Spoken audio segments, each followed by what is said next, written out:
என் அருமை உலகத்தமிழ் மக்களே, தாய்மார்களே, பெரியோர்களே, சிறார்களே, என் அருமை சீடர்களே, யோக நண்பர்களே, யோக விரும்பிகளே, உங்கள் அனைவருக்கும் என் இனிய காலை வணக்கம். கலைஞர் தொலைக்காட்சி நிகழ்ச்சியில் நலமுடன் வாழ என்னும் பிரிவில் யோகாசனத்திற்கு அதிக முக்கியத்துவம் தரப்பட்டிருப்பதை நீங்கள் அறிவீர்கள்.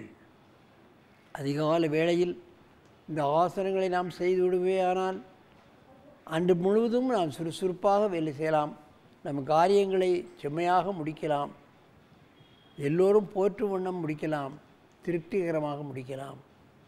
மாணவர்கள் ஒரு முறை அவர்கள் வாத்தியார் சொல்வதை கவனித்தாலே போதுமானது. வீட்டில் வந்து விடிய விடிய படிக்கவோ டியூஷன் வைக்கவோ தேவையில்லை. அந்த அளவுக்கு மனிதன் அந்த மாணவர்கள் உயிர் பெற்று இழந்து விடுவார்கள். அந்த நிலையில் நமது அரங்கிற்கு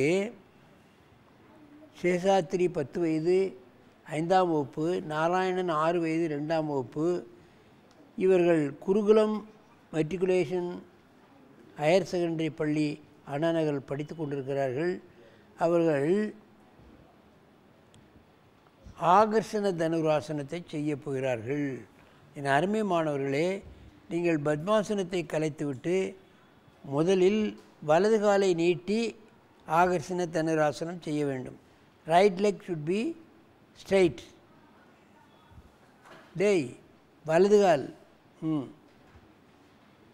இப்படி காலை பிடிச்சி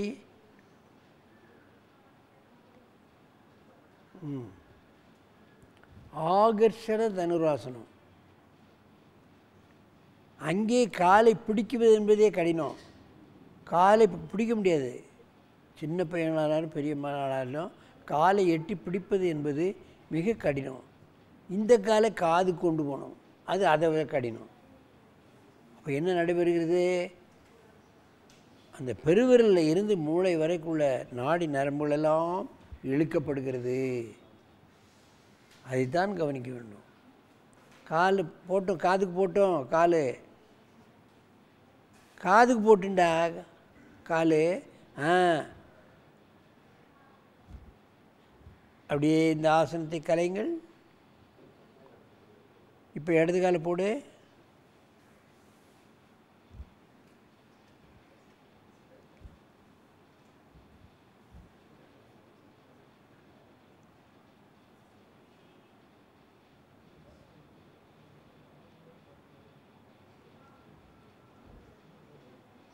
ஆகர்ஷண தனுராசனம்.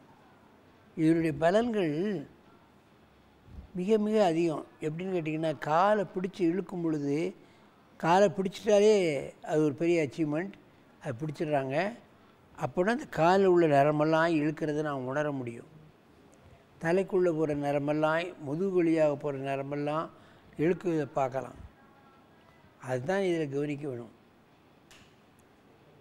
கால் வலி, முட்டு வலி, இடுப்பு வலி, இன்னும் கழுத்து வலி, இதில் பல்வேறுபட்ட ஜாயின்ட்ஸ், முதுகில் ஏற்படக்கூடிய பிரச்சனைகளெல்லாம் இந்த ஆசனத்தின் மூலமாக நீக்கிக் கொள்ளலாம்.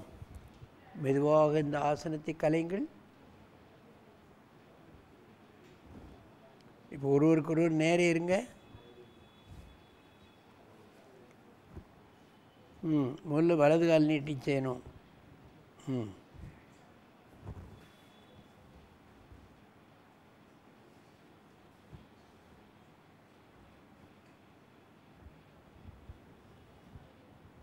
காதில் வச்சுக்கணும். நேரே பார்க்கணும், திரும்பக்கூடாது. ஆகர்ஷண தனுராசனம் பாருங்கள், எவ்வளோ அற்புதமாக செய்கிறார்கள்.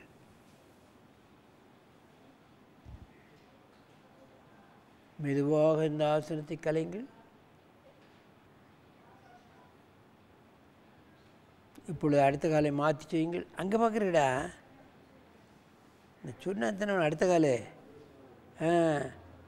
இந்த காலை பிடிக்க வேண்டுமா? இப்படி இப்படி அற்புதமாக செய்கிறார்கள்.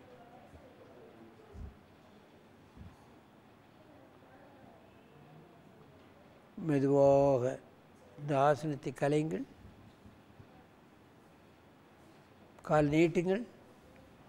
2 காலையும் நேர நீட்டி இதுக்கு ஒரு மாற்று ஆசனம். அப்படியே கால் ரெண்டையும் பிடி, அப்படி இப்படி குனி. இதுக்கு மாற்று ஆசனம் பச்சிமோத்தாசனம் தான். இந்த ஆசனம் பண்ணால் அதுக்கு பச்சிமோத்தாசனம் மாற்று ஆசனம் பண்ணணும். இப்படி விளையிறாங்க பாருங்க. ஏதாவது 1-2 ஆசனங்களை பழகினா மற்ற கடினமான ஆசனங்களையும் செய்யக்கூடியதற்கு இந்த உடம்பு பக்குவப்பட்டு விடுகிறது. பாருங்கள், பச்சிமோத்தாசனம் அழகாக பண்ணுறாங்க. அது எவ்வளோ நேரம் வேணாலும் இருப்பேங்கிறாங்க. அதுதான் நான் கவனிக்கணும். இவர்கள் இருவரும் தினம் ஆசனத்தை பழகுகின்ற காரணத்தினால் அந்த உடம்பு இந்த அளவுக்கு விளையக்கூடிய தன்மை பெற்று விடுகிறது. நேராக வந்து பத்மாசனத்தில் உட்காருங்க. என் அருமை பெரியவர்களே, தாய்மார்களே, இது போன்ற ஆசனங்களை சின்ன பிள்ளைகளுக்கு அப்பப்போ என்னென்ன ஆசனங்கள் அவர்களுக்கு வருதோ, வலி இல்லாமல் செய்கிறார்களோ, விருப்பத்தோடு செய்கிறார்களோ அவர்களை கற்றுக் கொடுக்க வேண்டும். நாம இந்த ஆசனத்தை செய்யணும் ஃபோர்ஸ் பண்ணக்கூடாது. வற்புறுத்தினா அங்கங்கே சுளுக்கும், அங்கங்கே வலி வரும். ஆசனத்தில் அவர்களுக்கு ஆர்வம் குறைந்துவிடும் என்பதை நீங்கள் தெரிந்து கொள்ள வேண்டும். வற்புறுத்தி மாணவர்களை, குழந்தைகளை செய்ய வைக்கக்கூடாது. அவளுக்கு எது முடியுமோ அதை ஒழுங்காக செய்துக்கிட்டு போச்சிடணும். அப்புறம் கொஞ்சம் நாள் கழித்து கடினமான ஆசனங்களை அவர்களே வேகமாக, முழுமையாக, அற்புதமாக செய்து விடுவார்கள். ஆகவே அவர்களுக்கு, சின்ன குழந்தைகளுக்கு ஆசனங்களை கற்றுக் கொடுத்து அவர்களுடைய உடலை ஆரோக்கியமாகவும் வளையும் தன்மை உடையதாகவும் நாம் அவர்களை ஆக்குவதற்கு நாம் முயற்சி செய்ய வேண்டும் என்று கேட்டுக்கொண்டு உங்களிடமிருந்து விடைபெறுவது ஆசனம் ஆண்டியப்பன். வணக்கம்.